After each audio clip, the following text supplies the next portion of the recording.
programa Jesus está voltando de hoje vai trazer para vocês o capítulo 4 de Apocalipse. Nunca tínhamos abordado o capítulo 4, esta vai ser a primeira vez. E é um capítulo muito simbólico, com muitas coisas que vamos aprender com o simbolismo que está escrito aqui. Começa assim: depois destas coisas, olhei e eis que estava uma porta aberta no céu.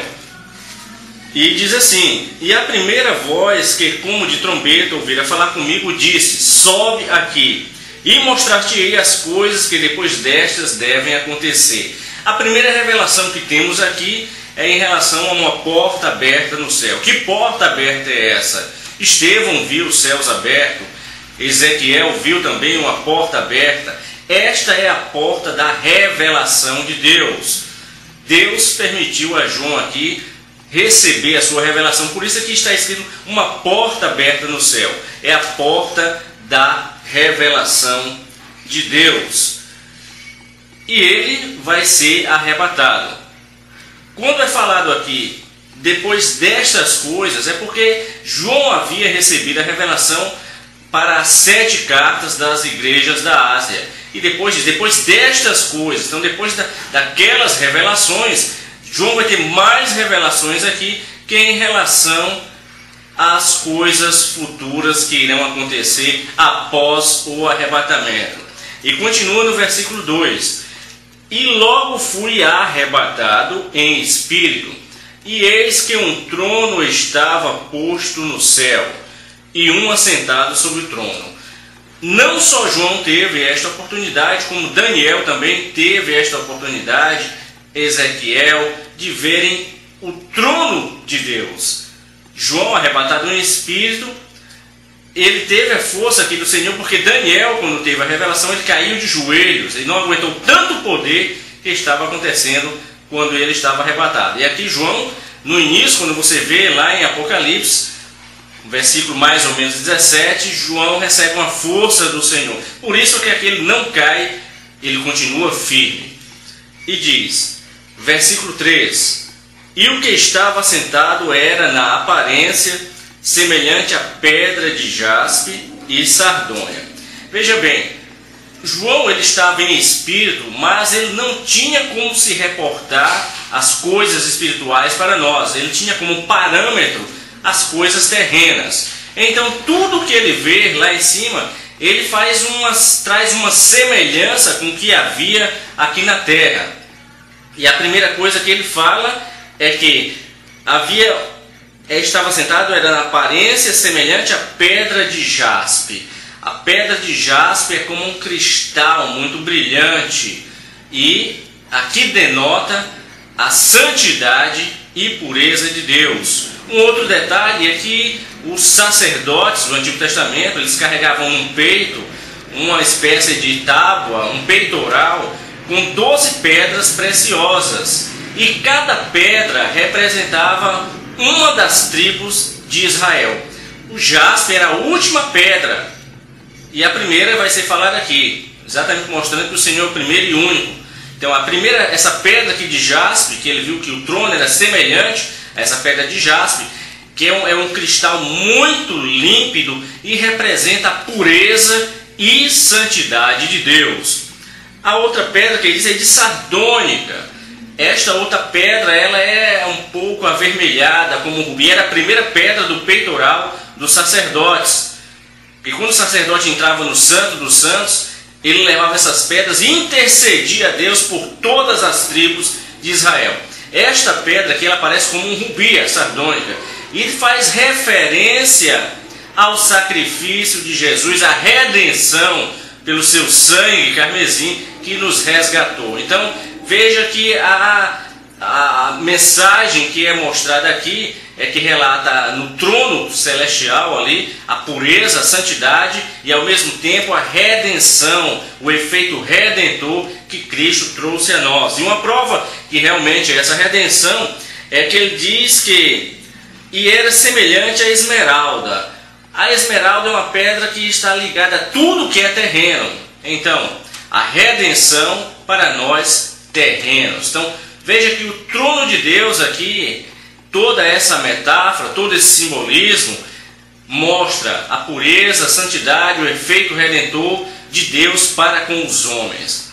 Em seguida, e aqui nós vamos começar a nos aprofundar, há uma guerra escatológica aqui nesse próximo versículo, que diz: e ao redor do trono havia 24 tronos, e via sentados sobre os tronos 24 anciãos, vestidos de vestes brancas, e tinham sobre a cabeça coroas de ouro. O capítulo 4 de Apocalipse é uma prova real de que a igreja não estará mais aqui durante a tribulação. E aí cai por terra a teoria do mesotribulacionismo, do mid-tribulacionismo, do pós-tribulacionismo. Porque a igreja aqui, nós vamos ver qual o significado desses 24 tronos, as guerras escatológicas que tem só nesse versículo, mas nós vamos ver que esta parte aqui do capítulo 4 do Apocalipse é uma prova de que a igreja já estará no céu quando começar a tribulação. E se você for fazer uma análise, do capítulo 4 ao 19 não se fala na igreja, porque o tempo é de Israel.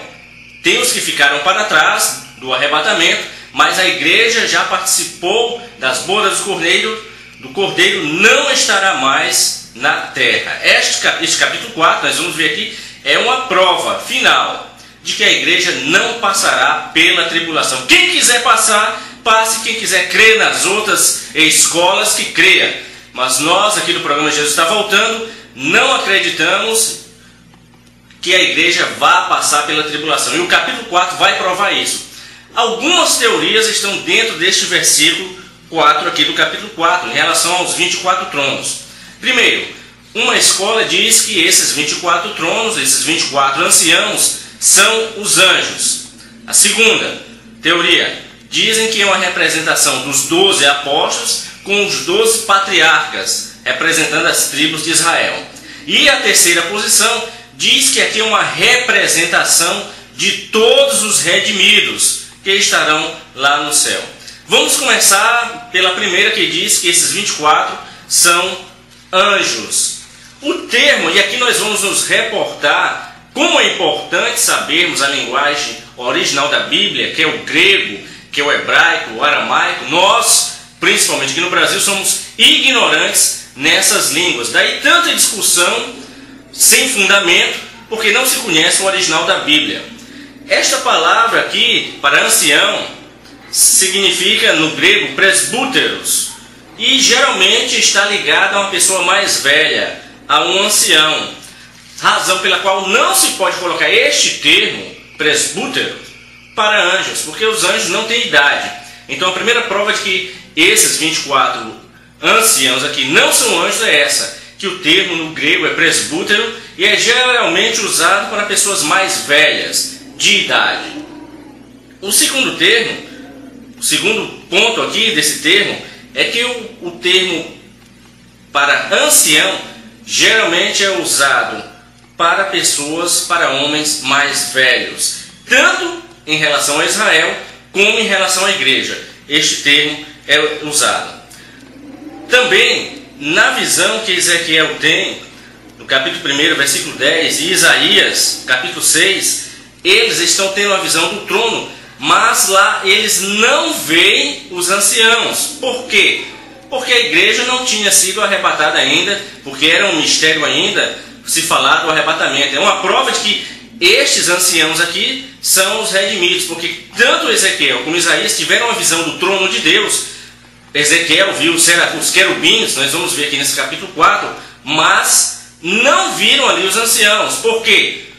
Porque a igreja não tinha sido arrebatada, ainda era um mistério se falar do arrebatamento. Veja como a Bíblia, ela explica por ela mesma tudo que nós precisamos saber. Os profetas, ela é uma interligação, todos os livros de Gênesis a Apocalipse, está tudo interligado, nada é solto na Bíblia. Outro ponto, porque o termo ancião aqui é relativo para mais velhos, não para anjos, é que ele fala no versículo, lá no capítulo 5, que nós vamos ver também, vamos falar do capítulo 5, no versículo 9, versículo 10, fala que eles cantam um cântico de redenção. Ora, os anjos não precisaram disso, então não tem por que cantar um cântico de redenção. Além do mais, esses anciãos aqui estão vestidos com vestes brancas, quer dizer, eles foram purificados para poder estar no céu.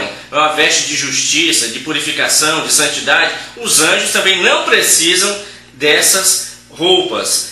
Também é dito aqui no capítulo 4 que eles tinham sobre a cabeça coroas de ouro. Ora, anjos não precisam de coroas. As coroas vão ser dadas durante o tribunal de Cristo. As pessoas serão julgadas e logo após o tribunal de Cristo serão galardoadas, e aí virão as coroas.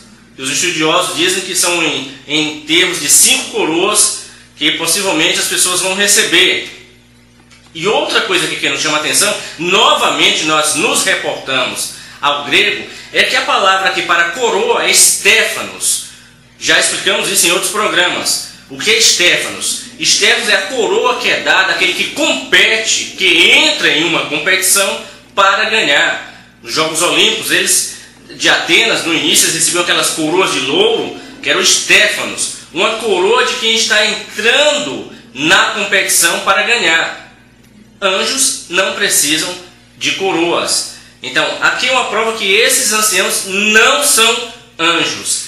Em relação a serem representantes, isso que os estudiosos, os escatologistas dizem, em relação a dizer que são a representação dos 12 apóstolos e das 12 tribos de Israel, aqui tem um problema em dizer que esses representam as 12 tribos de Israel. Por quê?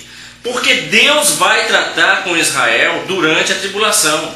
Somente no final da tribulação é que Israel vai reconhecer Jesus como seu Salvador. Quando ele descer ali no Monte das Oliveiras, quando destruir o anticristo, o falso profeta, é que eles vão chorar, prantear, como quem pranteia por um filho. Somente no final da tribulação é que eles vão realmente ser salvos, aceitar Jesus como Salvador. Então os estudiosos dizem que não tem razão porque eles representarem, porque assim eles teriam chegado antes da igreja e eles vão aceitar Jesus somente durante o final da tribulação. Então, os estudiosos dizem que aqui não pode ser também uma representação dos 12 apóstolos, nem dos 12 patriarcas das 12 tribos de Israel. E a teoria mais aceita é que é uma representação de todos os redimidos que estarão, inclusive João estaria lá exatamente contemplando toda esta visão. São 3 teorias, são anjos, os apóstolos das 12 tribos de Israel e os redimidos. Como nós dissemos em alguns programas atrás, ninguém neste planeta sabe Apocalipse. Por quê? Porque muitas coisas só se vai saber quando se chegar lá, ou quem ficar para trás é que vai saber de muitas coisas que a Bíblia fala. Então não adianta ficar guerreando. Isso aqui é uma visão dos que defendem o pré-tribulacionismo, estudiosos, homens que entendem o original das línguas que foram escritas na Bíblia, e eles nos trazem esta informação. Então vimos aqui que os 24 anciãos são uma representação de todos os redimidos, de todos os que foram salvos na presente era da igreja, da era da graça. Versículo 5. E do trono saíam relâmpagos e trovões e vozes, e diante do trono ardiam 7 lâmpadas de fogo, as quais são os 7 Espíritos de Deus. O termo relâmpago, trovão, geralmente denota o poder de Deus ou julgamento. Em vários trechos da Bíblia, não só em Apocalipse, como em alguns profetas, eles viram esses trovões, esses relâmpagos.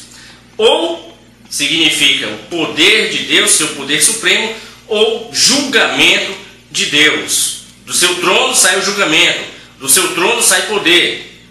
E ele diz aqui: e diante do trono ardiam 7 lâmpadas de fogo, e aqui vai explicar, as quais são 7 Espíritos de Deus.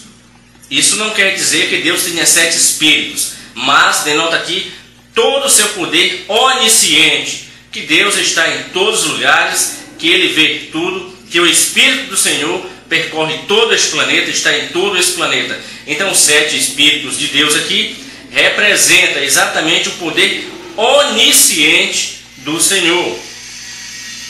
Versículo 6.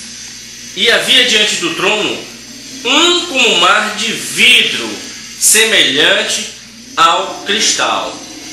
Novamente, João estava vendo algo celestial e ele não tinha como exprimir com uma linguagem celestial, porque ele só sabia das coisas terrenas. Então o que ele vê ali do trono, ele viu como um mar de vidro. E o que é que os estudiosos dizem? E isso é outra guerra escatológica, cada qual diz uma coisa, mas eu trago aqui 2 informações básicas do que pode ser. Não sabemos, porque tudo está sendo arbitrado, porque nós temos uma visão terrena, não temos uma visão celestial. Quando estivermos lá, e sim, um corpo glorificado, adquiriremos uma visão celestial. Mas o que é que os estudiosos dizem que isso pode representar, este mar de vidro?